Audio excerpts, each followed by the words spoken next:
నమస్తే, welcome to Leo. ఈసారి direct గా జగన్ అరెస్ట్ కాబోతున్నాడా? అయితే జగన్ అరెస్ట్ చేయాలంటే చిన్న చితక కేసులు సరిపోవా? మొత్తానికి బాబు గారు ఢిల్లీ ఎందుకు వెళ్ళారు? ఢిల్లీలో జరిగినటువంటి కథనం ఏంటి? జగన్ పరిస్థితి ఏంటి? అయితే ఇప్పుడు మనతో మాట్లాడడానికి రెడీగా ఉన్నారు సీనియర్ జర్నలిస్ట్ కనకదుర్గ వడ్లమణి గారు. వారిని అడిగి తెలుసుకుందాం. మేడం నమస్తే. నమస్తే. ఇప్పటిదాకా చిన్న చితక ఇంకా పూర్తిగా రెడ్ బుక్ అనేది మొదలే పెట్టలేదని చెప్పేసి అంటున్నారు. అయితే ఇప్పుడు వచ్చేసి లిక్కర్ కేసు ఏదైతే ఉందో, ఏదైతే ఆంధ్రాలో జరిగినటువంటి 2019 నుంచి 24 దాకా స్పోరియం లిక్కర్ అమ్ముతూ జనాల ప్రాణాలు మొత్తం కూడా తీసేస్తూ ఇంత జరిగినటువంటి ఒక లిక్కర్ కేసు ఒకవైపు అయితే, ఢిల్లీ లిక్కర్ స్కామ్ చూసాం, దాదాపు 150 కోట్లకు పైచి. అయితే ఇక్కడ ఏపీ స్కామ్ ఎంతవరకు ఉంటుందంటే మీరు ఏం చెప్తారు? అది కాక డిజిటల్ మనీ మాత్రం తీసుకోకుండా ఓన్లీ క్యాష్ రూపాయలు తీసుకోవడాన్ని కూడా దీన్ని కుట్ర అనుకోవాలా లేదా అంటే ఏం చెప్తారు? మనం ఎలక్షన్స్ ముందు ఎలక్షన్స్ తర్వాత కూడా మాట్లాడాం. 1,00,000 కోట్ల దాకా మద్యం కుంభకోణం జరిగింది. వీళ్ళు డిజిటల్ పేమెంట్స్ చేయలేదు, క్యాష్ అండ్ క్యారీ విధానం అనుసరించారు. మనం చెప్పినవన్నీ నిజాలు అవుతుంది. మీరు గమనించండి, మనం ఏది మాట్లాడినా అది నిజమని నిరూపణ అవుతుంది. ఇప్పుడు మద్యం కుంభకోణంలో కూడా అదే జరిగింది. ఇప్పుడు మద్యం స్కామ్ గురించి ఏదైతే మాట్లాడుతున్నారో ఇవాళ, ఈ మద్యం మీద వచ్చిన ఈ మొత్తం మనీని వాళ్ళు క్యాష్ రూపంలో తీసుకుని ఇవాళ మనకు అఫీషియల్గా 50 కోట్ల విలువైన డబ్బు, అంటే 50 కోట్ల మద్యాన్ని అమ్మి ఆ డబ్బుని వీళ్ళు క్యాష్ రూపంలో మాయం చేశారు. దీంట్లో A1 జగన్మోహన్ రెడ్డి, A2 మిథున్ రెడ్డి అని తెలుస్తుంది. అయితే ఇక్కడ మనం చెప్పుకోవాల్సిన విషయం ఏంటంటే, మీరు ఢిల్లీ లిక్కర్ స్కామ్ తీసుకుంటే అక్కడ 100 కోట్లే. అదొక సిండికేట్గా ఏర్పడి వాళ్ళు మొత్తం ఒక కేజ్రీవాల్ కావచ్చు, ఒక కవిత కావచ్చు, ఒక శరత్ చంద్రారెడ్డి కావచ్చు, ఇంకా చాలా మంది పేర్లు వచ్చాయి. అందరూ జైలుకి వెళ్ళారు. సిసోడియా కావచ్చు, ఒక ముఖ్యమంత్రి జైలుకి వెళ్ళటం అనేది మనం ఈ మద్యం కుంభకోణంలో చూసాం. కాబట్టి మీరు అన్నారు చంద్రబాబు నాయుడు గారు ఢిల్లీ వెళ్ళారని. ఢిల్లీ ఎందుకు వెళ్ళారండి? ఊరికే వెళ్ళరు. చంద్రబాబు నాయుడు గారు ఒక పని మీద వెళ్ళారంటే వ్యక్తిగత పనులు ఏవి ఉండవు ఆయనకి. వ్యక్తిగతంగా వెళ్ళి వాళ్ళ కాళ్ళ మీద పడి నా కేసులు ఇది చేయండి, లేకపోతే నన్ను బయటపడేయండి, నన్ను రక్షించండి మహాప్రభు అన్నాడు ఆయన. నా దగ్గర ఈ ఎవిడెన్స్లు ఉన్నాయి మొత్తం. ఇగో పెట్టాడు ఆయన వాళ్ళ ముందు పెట్టి, ఇప్పుడు నేను జగన్మోహన్ రెడ్డిని అరెస్ట్ చేయాలంటే నాకు మీరు ఏ రకంగా సహాయం చేస్తారు? మీరేమన్నా అతన్ని కాపాడతారా?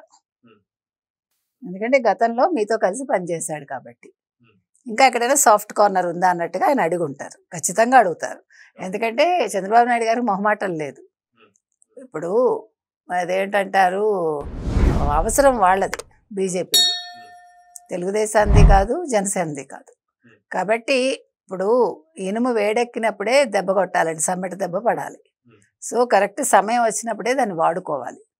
కాబట్టి చంద్రబాబు నాయుడు గారు వెళ్ళి క్లియర్ కట్గా అన్ని చెప్పి, మీరు హెల్ప్ చేస్తారా, వాళ్ళకి చేస్తారా, నాకు చేస్తారా, అంటే జగన్మోహన్ రెడ్డిని కాపాడతారా, లేదు మీరు ఆల్రెడీ ఢిల్లీ మద్యం స్కామ్లో ఒక కవితను అరెస్ట్ చేయడానికి మీరు సహాయం చేశారు. ఎందుకంటే కవిత ఒక ముఖ్యమంత్రి కూతురు, అప్పుడు ఒక కేసీఆర్ కూతురు, తెలంగాణ తీసుకొచ్చిన కేసీఆర్ కూతురుని అరెస్ట్ చేయడంలో ఆ రోజు బీజేపీ సహాయపడింది. అదేవిధంగా ఒక కేజ్రీవాల్ ఢిల్లీ ముఖ్యమంత్రిని అరెస్ట్ చేయడంలో కూడా బీజేపీ సహాయం చేసింది.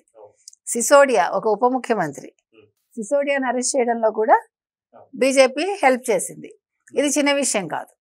శరత్ చంద్రారెడ్డి A2గా ఉన్న ఒక విజయసాయి రెడ్డి అల్లుడు, అరబిందో కంపెనీకి అతను మొత్తం అతందే.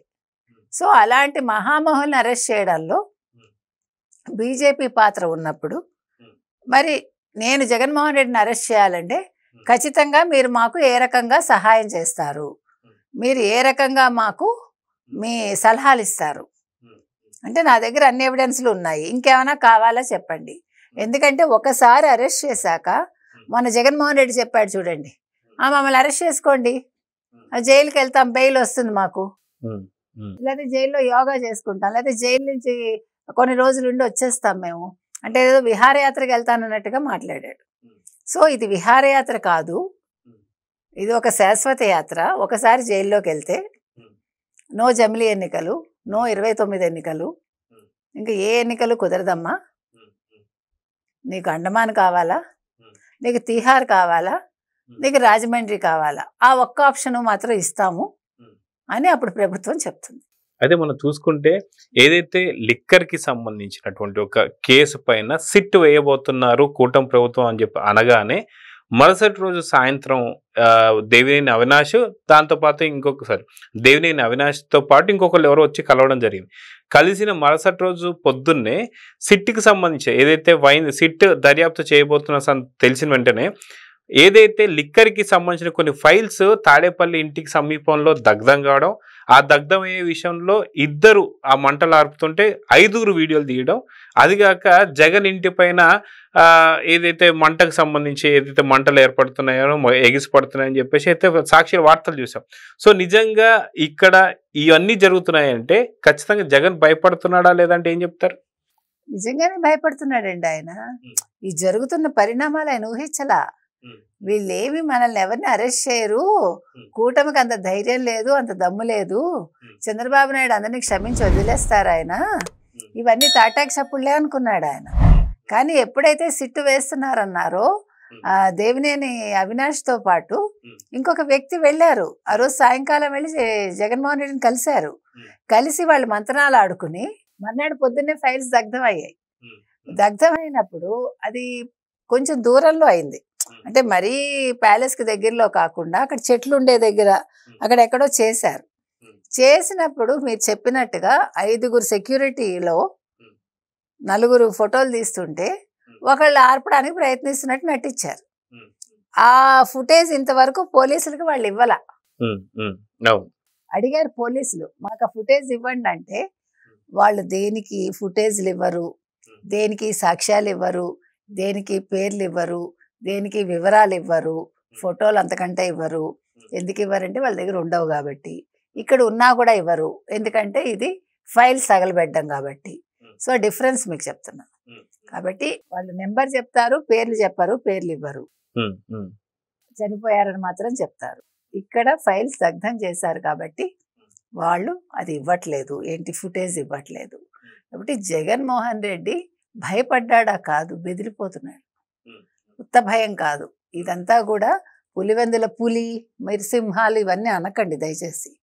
పులివెందుల పిల్లి ఆయన, ఆ పిల్లి కూడా గజగజ వణుకుతోంది ఎక్కడి నుంచి ఏది వస్తుందో. ఎందుకంటే తప్పు చేయటం వేరు, తప్పు చేశాక దాన్ని కప్పిపుచ్చుకోవటానికి ప్రయత్నాల్లో ఆయన దొరికిపోయాడు. దొరికిపోయినప్పుడు చంద్రబాబు నాయుడు గారు ప్రతిదీ కూడా పక్కాగా ఎవిడెన్స్లు తీసుకున్నాక అప్పుడు, ఇప్పుడు మీకు చూడండి సినిమాల్లో ఒక సిబిఐ ఎవరో ఇట్లా ఫైల్ ముందు పెట్టి మాట్లాడతారు, మొత్తం ఇట్లా ఫైల్ పెట్టాక మాట్లాడతారు. అట్లా చంద్రబాబు నాయుడు గారు మన ఫైల్ పెట్టి ఎవరి ముందు, కేంద్రం ముందు, దిస్ ఇస్ వాట్ హ్యాపెండ్, ఇప్పుడు మీరు మాకు హెల్ప్ చేస్తారా చేయరా, చేయమని అంటారా, అంటారా, అనలేరు కదా. మీకు ఎంత ఇష్టం ఉన్నా అయిష్టం ఉన్నా మీరేం ఎక్స్ప్రెస్ చేయడానికి ఉండదు, బికాస్ గవర్నమెంట్ ఉండాలి అక్కడ. కాబట్టి ఇప్పుడు కాన్బట్ పొజిషన్ అంటారు చూడండి, అట్లా ఇప్పుడు బీజేపీ వాళ్ళ పొజిషన్. కాబట్టి ఇవాళ వాళ్ళు హెల్ప్ చేస్తే మనం మొన్నటి నుంచి అంటున్నట్టుగా నెక్స్ట్ ఎవరు అంటున్నారు కదా, నెక్స్ట్ జగన్మోహన్ రెడ్డి ఉంటారు త్వరలో. జగన్మోహన్ రెడ్డిని వేసేస్తే ఇంకా మిగతావన్నీ పిల్లకాకులు, అదేం పెద్ద విషయం కాదు. అప్పుడు ఎవడు మాట్లాడటానికి ఉండదు, ఎందుకంటే ఎవడు సలహాలు ఇచ్చేవాడు ఉండడు కదా. ఇప్పుడు ప్యాలెస్ నుంచి ఇంకా అప్పుడు సలహాలు రావు కదా, ఎవడికి వాడు గిజగిజ కొట్టుకోవాలి. అయితే ఇప్పుడు కేంద్రం ముందుకి ఏదైతే చంద్రబాబు నాయుడు గారు ఈ ఫైల్ అయితే తీసుకెళ్లారో దీనికి అనుబంధంగా విజయసాయి రెడ్డి గారు కూడా దానికి సంబంధించి కొన్ని సాక్ష్యాధారాలు కూడా సపోర్ట్ చేస్తున్నారని కొంత వినికిడి. సో ఖచ్చితంగా ఒక పక్క చంద్రబాబు నాయుడు గారు, మరో పక్క విజయసాయి రెడ్డి గారు, సో ఇద్దరు కలిసి విజయసాయి రెడ్డి గారు అప్రూవల్గా మారి ఏం జరగాలో, ఎలాంటి కేసుల్లో ఏమేం కావాలో సాక్ష్యాధారాలు విజయసాయి రెడ్డి కూడా ఇస్తున్నాడని కొంత సమాచారం. సో నిజంగా విజయసాయి రెడ్డి చంద్రబాబు నాయుడు గారు కలిస్తే జగన్ జైలుకేనా అంటే ఏమంటారు? అసలు సందేహం మీకేమన్నా? అసలు విజయసాయి రెడ్డి ప్రాథమిక సభ్యత్వానికి కూడా రాజీనామా చేయడానికి కారణం ఇదే. తన అల్లుడిని కాపాడుకోవడం కోసం, తను జైలుకి వెళ్లకుండా ఉండడం కోసం, ఈ మొత్తం వ్యవహారంలో నేను అప్రూవర్గా మారతానని ఆయన హామీ ఇచ్చాక అప్పుడు ఆయన బయటకు వచ్చాడు. ఆయన హామీ ఇచ్చాడు ఎవరికి? బీజేపీకి. నేను అప్రూవర్గా మారతాను, మీరు నన్ను క్షమించండి అన్నట్టుగా అడిగాక అప్పుడు అంత ధైర్యంగా బయటకు వచ్చాడు. లేకపోతే ఇప్పుడు వాళ్ళతో ఏది చేసుకోలేదు ఒప్పందాలు అనుకుందాం. విజయసాయి రెడ్డి బీజేపీతో ఒప్పందం చేసుకోకపోతే బయట ఈ పార్టీ విజయసాయి రెడ్డి ఉండగలరా? ఒకటే మాట చెప్పండి. గంగిరెడ్డిని చూశారు మీరు, అభిషేక్ రెడ్డిని చూశారు మీరు, శ్రీనివాసరెడ్డిని చూశారు మీరు, రంగయ్యని చూశారు మీరు. నెక్స్ట్ ఎవరు అంటే విజయసాయి రెడ్డి ఉండేవాడు అక్కడ. కాబట్టి ఇవాళ భయపడి జగన్మోహన్ రెడ్డి నోరు మూసుకు కూర్చున్నాడు తప్ప, మీకు అర్థమైందా? లేకపోతే ఈ పార్టీకి విజయసాయి రెడ్డి అనేవాడికి నూకలు చెల్లిపోయి ఉండేవి. సో ఇప్పుడు మీరు అన్నది కరెక్ట్ పాయింట్. అది ఇప్పుడు మొత్తం ఈ స్కామ్కి సంబంధించిన వివరాల్లో వీళ్ళ దగ్గర ఆల్రెడీ ప్రభుత్వం దగ్గర ఉన్న వాటికి తోడుగా విజయసాయి రెడ్డికి A to Z తెలుసు కాబట్టి, వాళ్ళ అల్లుడు దానికి సంబంధించిన వాడే కాబట్టి మొత్తం కూలంకషంగా మొత్తం వివరాలన్నీ ఆల్రెడీ కేంద్రానికి ఇచ్చాడు ఆయన. కేంద్రం దగ్గర ఉన్నది, చంద్రబాబు నాయుడు గారి దగ్గర ఉన్నది, అంటే ప్రభుత్వం దగ్గర ఉన్నది మొత్తం కలిపి వాళ్ళు మొత్తం ఒక రిపోర్ట్ ఫైనల్గా తయారు చేసి అప్పుడు దాన్ని సిట్కి ఇస్తే సిట్టో లేకపోతే లోకల్ పోలీసులా లేకపోతే CBI అవన్నీ ఇంకా బయటకు వస్తాయి. ఎవరికి ఇచ్చినా పర్వాలే, మీ దగ్గర మొత్తం ఎవిడెన్స్ ఉన్నాక మీరు ఎవరికి ఇస్తే ఏంటి? అది పెద్ద విషయం కాదు. సో ఇచ్చాక అప్పుడు జగన్మోహన్ రెడ్డి ముందు పెట్టి రామ్మ శ్రీకృష్ణ జన్మస్థానానికి అంటారు. సో చూద్దామని ఖచ్చితంగా ఒక పక్క చంద్రబాబు నాయుడు, మరో పక్క విజయసాయి రెడ్డి ఇద్దరు కలిసి జగన్ జైలుకి మాత్రం పంపిస్తాను రెడీగా ఉన్నారు. సో చూద్దాం ఏం జరగబోతుంది. నమస్తే. Please subscribe to Leo News for more videos.